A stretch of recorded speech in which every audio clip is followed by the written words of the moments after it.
నమస్కారం అండి. ఈ 76వ రిపబ్లిక్ డే సందర్భంగా మన కోర్టుల సెట్లో ముందుగా వందే మాత్రం గీతం ఆలోచిస్తాం.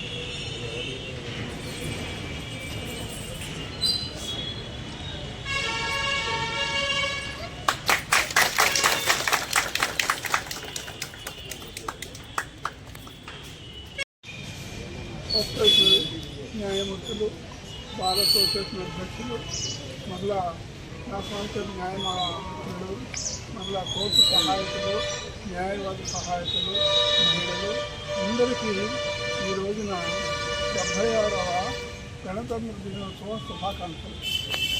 ఇక్కడ మన ప్రెసిడెంట్ గారు నన్ను పిలిచారు, బస్సుగా పిలిచారు మాట్లాడమన్నారు. ఇక్కడ నేను మాట్లాడే ముందు 2 విషయాలు నేను గుర్తుపెట్టుకోవాలి. ఎప్పుడు కూడా వివేకానంద స్వామి వారు ఒకటి చెప్తారు, సందర్భాన్ని బట్టి మాట్లాడేవాడు వాడు తెలియగలవాడు, ఏది మాట్లాడకూడదో అది మాట్లాడకుండా ఉండేవాడు వివేకవంతుడు అని అంటారు. దాన్ని బట్టి అది 2 దృష్టిలో పెట్టుకొని నేను కూడా మాట్లాడవలసిన ఆవశ్యకత ఉంది. మనకి రాజ్యాంగం స్వతంత్రం వచ్చిందైతే రాజ్యాంగ పరిషత్తు ఏర్పడటం అందరికీ తెలిసిన విషయం. ఎవరు బాబు రాజేంద్రప్రసాద్ గారు అధ్యక్షుడు దానికి. దాని మీద రాజ్యాంగ పరిషత్తును ఆధారం చేసుకొని రాజ్యాంగాలు లిఖితానికి రావడం జరిగింది. దానిలో మరి నంబర్లు చాలామంది ఉన్నారు. పిఎన్ రావు అని ఒక ఆయన ఉన్నాడు, ఐసీఎస్లో ఉండేవాడు అప్పుడు. తర్వాత అల్లాడి కృష్ణస్వామి గారు రెనాల్డ్ పర్సన్, ఆయన సామాన్యమైన వ్యక్తి కదా. 15-20 మంది ఉన్నారు దాంట్లో. దానికి హెడ్ని మనం చేశారు. దీన్ని చేయటానికి ముందుగా కొంచెం వినందించుకోవడం.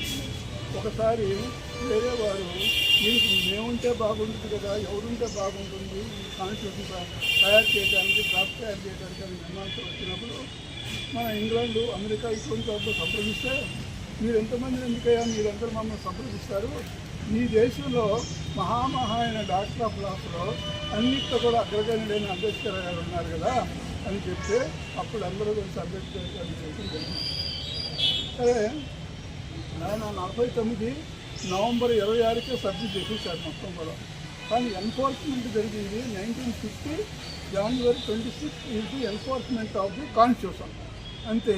అంతేగాని ఆరిజిన్ నవంబర్ 26, 49 అది మనం కూడా తెలుసుకుంటే మంచిది. ఇక్కడ ఏమైనా రాజ్యాంగంలో ప్రధానంగా 5 అంశాలు ముడిపడి ఉన్నాయి నాకు తెలిసిన. ఒకటి సావరెనిటీ, రెండవది సోషలిస్ట్ ప్యాటర్న్, మూడవటేమో స్టేటస్, డెమోక్రసీ, రిపబ్లిక్. ఈ 5 దీన్ని బేస్ చేసుకొని రాజ్యాంగం ఉంటుంది. మనం చట్టాలు చేస్తున్నాం, ఎన్నో చేస్తున్నాం. ఎన్ని చట్టాలు చేసినా ఈ రాజ్యాంగంలో కొన్నదానికి పరిమితికి లోబడి మాత్రమే చట్టాలు చేయాలి. కానీ అవి దాడిపోతే మాత్రం ఆ చట్టాలు ఉపయోగపడవు. రాజనీతిలో ఎవరైతే తగ్గుతాడో, ఏ సమయానికి తగ్గాల్సిన అవసరం ఉంది, తగ్గుతాడో వాడు రాజనీతి. ఇంకో రాజకీయ నాయకుడు రాజనీతి గురించి 2 కూడా డిఫరెన్స్ చెప్తాడు. ఆయన రాజకీయుడు ఎప్పుడు కూడా వాడి స్వార్థాన్ని గురించి ఆలోచిస్తాడు, రాజనీతి ఎప్పుడు సమాజాన్ని గురించి ఆలోచిస్తాడు. ఇది చెప్తాడు ఇప్పుడు కూడా. అట్లాగే కౌటిల్యుడు అర్థశాస్త్రంలో ఎకనామిక్స్లో ఆయన ఏమంటారంటే, ఎవరు ఆర్థికం పుట్టుకతో రాదు, పుట్టుకతో తెలియదు, పుట్టుకతో రాదు. ఆచరణ వల్ల ఆర్థికంగా పైకి ఎదుగుతాడు, లేకపోతే తిరిగిపోతాడు. ఇది ఆయన చెప్తాడు కౌటిల్యుడు అర్థశాస్త్రంలో. సివిల్ జడ్జి కోర్టు ప్రాంగణంలో యాడ్లోను, అట్లానే ఇక్కడ తాలూకా ఆవరణలోను మూవన్నెల పతాకాన్ని ఆవిష్కరించినటువంటి సత్తెనపల్లి ప్రధాన civil judge junior division Shri Taushik Hussain గారికి, అదేవిధంగా 1వ అదనపు civil judge junior division Shrimati P Priyadarshini గారికి, సత్తెనపల్లి బార్ అసోసియేషన్ అధ్యక్షులు కంబాల అనిల్ కుమార్ గారికి, నా సహచార న్యాయవాదులకి, న్యాయవాద గుమస్తాలకి, అదేవిధంగా కోర్టు సిబ్బందికి అందరికీ ముందుగా గణతంత్ర దినోత్సవ శుభాకాంక్షలు తెలియజేస్తూ 76వ మరి దేశంలో ప్రపంచంలోనే భారతదేశం మరి భిన్న మతాలు, భిన్న సంస్కృతులు, భిన్న భాషలు, భిన్న వస్త్రధారణ, ఆహారపు అలవాట్లు ఉన్నప్పటికీ కూడా ప్రపంచంలోనే భిన్నత్వంలో ఏకత్వం ఒకటి సాధ్యమైన దేశం ఏదన్నా ఉందంటే మన భారతదేశం అని సగర్వంగా చెప్పుకోవచ్చు. మరి ఈరోజు మనం గణతంత్ర దినోత్సవాన్ని శుభంగా జరుపుకుంటున్నామంటే దానికి ఎందరో త్యాగదనుల యొక్క ఫలితాల మూలంగానే మనం ఈరోజు ఈ స్వేచ్ఛ వాయువుని పీల్చుకుంటా ఉన్నాం. స్వేచ్ఛ, సమానత్వం, సౌభాతృత్వం ఇవన్నీ కలిగి పటిష్టమైనటువంటి రాజ్యాంగం ఉంది. గతంతో పోల్చుకుంటే భారతదేశం ఈ 76 సంవత్సరాల్లో మరి గణనీయమైనటువంటి అభివృద్ధిని అన్ని రంగాల్లో సాధించింది.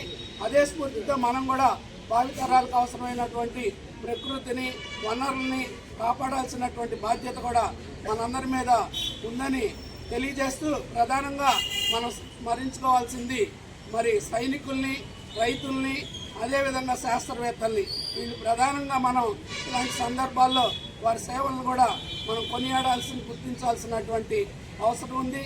అదేవిధంగా మనందరం ఏదైతే వృత్తుల్లో ఉన్నామో వాటన్నిటిని కూడా నిజాయితీతో సేవలు ఇప్పటివరకు ఎట్లా అందించామో భవిష్యత్తులో కూడా అందించి దేశాభివృద్ధికి, ఈ ప్రాంతాభివృద్ధికి కూడా పాటుపడాలని కోరుకుంటూ నాకు ఈ అవకాశం ఇచ్చిన మీ అందరికీ మరొకసారి ధన్యవాదాలు. ముగింపుగా జనగణమన